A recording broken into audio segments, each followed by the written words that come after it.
está aqui de volta, então, no nosso estúdio para conversar sobre a situação do Jack, porque ainda é preocupante. Mesmo com o empate contra a Chapecoense no fim de semana, a preocupação é com a colocação na tabela. Essa foi a 8ª rodada e pela primeira vez a equipe marcou um gol em casa diante da torcida que se fez presente, viu? Mas, de acordo com o técnico, ainda tem muito para melhorar. Olha aí. Casa cheia para assistir a mais um clássico. O melhor público da Arena Joinville no estadual foi no sábado, no jogo que marcou o primeiro gol tricolor diante do seu torcedor. Mas não foi desta vez que a primeira vitória em casa veio. Um empate com gosto amargo aqui na Arena Joinville. O tricolor ficou no 1-1 com a Chapecoense em um jogo marcado por polêmica e erros de arbitragem. O empate em 1-1 recolocou o Jack na zona de classificação. A 8ª colocação garante o time na próxima fase, mas o tricolor ficou com um gosto de que poderia ter conseguido mais.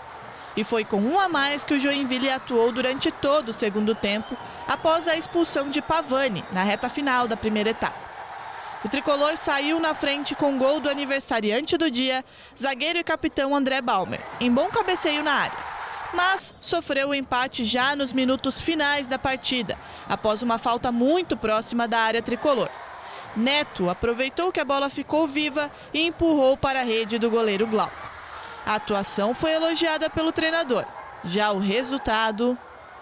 Não dá para sair completamente satisfeito, porque o resultado ficou pelo caminho. Tomamos um gol no final do jogo, na única bola que a Chapecoense chegou próxima da nossa área, no segundo tempo. A gente tinha um jogo sob controle, a gente teve o jogo sob controle, e não só depois de estar 11 contra 10, mas tivemos também a maior parte do jogo controlado no primeiro tempo.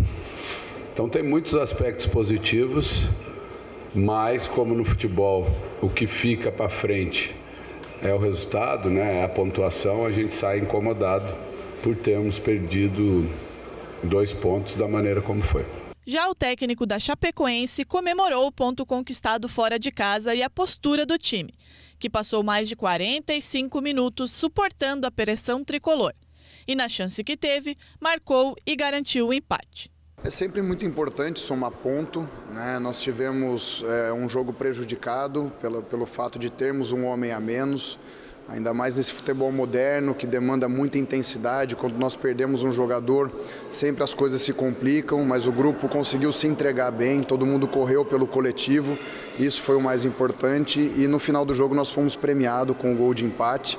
Saio daqui satisfeito pela entrega dos jogadores e também pelo fortalecimento do nosso espírito coletivo, que foi o que prevaleceu. Enfrentamos uma equipe muito bem organizada, uma equipe que vinha de bons resultados, então é um ponto a ser comemorado. Se do lado da Chapecoense a comemoração pelo ponto conquistado, pelo tricolor, o gosto amargo da vitória que escorreu das mãos também tem outro tempero: a arbitragem. Ainda no começo de jogo, o Enan foi deslocado na área e, apesar da reclamação joinvilense, o árbitro Luiz Augusto Silveira Tisne não marcou o pênalti. Já no segundo tempo, o tricolor balançou a rede, comemorou, a arquibancada explodiu, mas o assistente marcou o impedimento. No momento que se criou a ideia do VAR e você não tem o VAR, você está sempre jogando uma responsabilidade maior à arbitragem. E hoje, infelizmente, se tivesse o VAR, eu tenho certeza que a gente teria lances diferentes. Agora, o Jack tem 3 decisões pela frente e depende apenas de si para conquistar a classificação e a vaga na Série D. A gente teve maior controle do jogo, mais chance criada. Felizmente, a gente toma um gol ali no finalzinho. Também faz parte, acho que faz parte também para o nosso crescimento. Mas a gente sabe que a gente vai longe. A gente sabe que vai ser 3 jogos muito difíceis, se você for avaliar. Mas a gente sabe que a gente está capacitado, a gente está com uma crescente muito boa, como eu falei. Tenho certeza que a gente vai buscar esses pontos fora de campo. Bonito terminar com essa imagem, porque o torcedor se fez presente na arena, Aqui a Adri Kevarini para conversar com a gente, para comentar, claro, essa partida, esse empate. Que não deveria ser empate, né? Eu até li na sua coluna, se tivesse o VAR, a situação seria outra. Boa tarde. Boa tarde, Sabrina. Boa tarde a todos que estão assistindo a Balanço Geral. O próprio Marcelo Martelotti, né, falou sobre essa situação. Se tivéssemos o VAR no Campeonato Catarinense, talvez aí a situação fosse bem diferente. E mais um empate na Arena Joinville, né? O Jack conseguiu marcar o seu primeiro gol jogando diante da torcida aí na 8ª rodada. A torcida essa que, como você disse, se fez presente. Melhor público na Arena Joinville nesse jogo contra a Chapecoense no sábado. A gente está dando uma olhada aí, tinha muita gente mesmo, mais de 4.000 torcedores na Arena Joinville. E como você falou, se tivéssemos o VAR aí, o resultado seria diferente. E a situação hoje do Joinville na tabela de classificação também seria diferente, né? Joinville jogou bem, a gente já vê uma evolução, né, desse time do Marcelo Martelotti. A gente teve aí a estreia do Alan Vitor, né, que estreou com a camisa 10, ele que veio da base do Santos, o Alanzinho ou Alan Vitor, como queiram. Ali com o Pedro Henrique no meio, principalmente, né, fazendo ótimas jogadas, conseguindo infiltrar no meio da marcação, das linhas de marcação da Chapecoense, tanto é que o Joinville criou a maior parte aí das oportunidades, né? Apostou muito em bolas de fora da área, a gente está vendo aí o gol do André Baumer, né? Aniversariante é capitão do dia, né? Comemorou o aniversário com um gol. E aí o Joinville sofreu o gol já nos 43 do segundo tempo, uma falta boba, né? Perto da área, a bola ficou viva na área. O Neto conseguiu aí ficar com ela e empurrou para o gol para deixar tudo em 1-1. Mas por que polêmica e por que a gente poderia ter tido outro resultado? São 3 lances aí bastante duvidosos do Tisney, né? Que o Tisney não marcou e que o Joinville, inclusive, vai protocolar aí junto à Federação Catarinense. O primeiro aos 3 minutos, que foi o pênalti no Henan na área, o Henan é deslocado na área, né? Ele, o centroavante, que ainda não marcou gols, foi deslocado na área, o Tisney mandou seguir. Logo na sequência, uma falta que foi quase na linha da área, uma falta perigosa em cima do Alan Vitor, né, do estreante. O Tisney também deu a lei da vantagem, o Joinville acabou nem ficando com a bola, então não deu em nada. E principalmente o gol no segundo tempo, que abriria o placar naquele momento, né? O gol que a gente tem até a imagem aí do impedimento, imagem essa que o presidente D'Artagnan até publicou nas redes sociais e deve ser a imagem que a gente vai ter encaminhada aí para a Federação Catarinense. A gente vê o desvio, né, de cabeça no meio da área, aquele jogador lá na ponta, que é o Gabriel Ferreira, ele toca para o gol, mas tem 2 jogadores da Chapecoense, a gente está vendo até a linha traçada aí, 2 jogadores dando condição e o assistente levantou a bandeirinha, anulou o gol, o que seria o primeiro gol do Joinville e poderia ter mudado completamente aí, né, a situação e a história do jogo, tanto é que o Joinville fez aí o gol com o André Baumer depois. E aí, com um jogador a mais, com 1-0 já a mais no começo do segundo tempo, a situação seria diferente.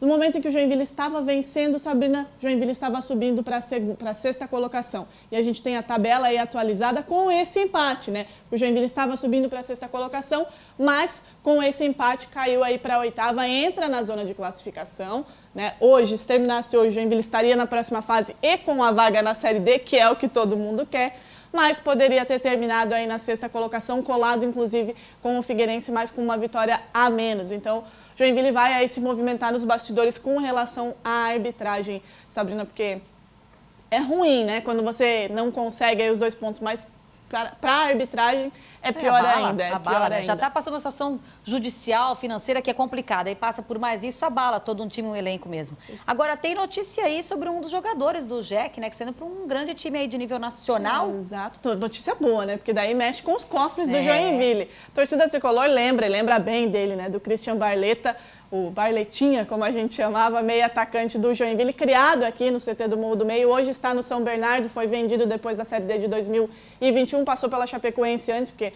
foi vendido para o São Bernardo e emprestado para a Chapecoense. A gente está vendo a imagem dele com a camisa tricolor, mas a imprensa paulista já dá como certa a contratação dele no Corinthians. Termina o Paulista no São Bernardo, ele que é destaque, tem 4 gols no Paulista, e depois uma aí para o Corinthians para disputar o Brasileirão, ele que tem apenas 21 anos. Nessa história toda, vem dinheiro para o Joinville e o Joinville ainda tem 10% dos direitos do Christian. Tá aí, boa notícia mesmo. Valeu, Drica, a semana tá só começando, a gente vai conversando muito mais, né? Exatamente, boa tarde para você e para quem está em casa. Até mais.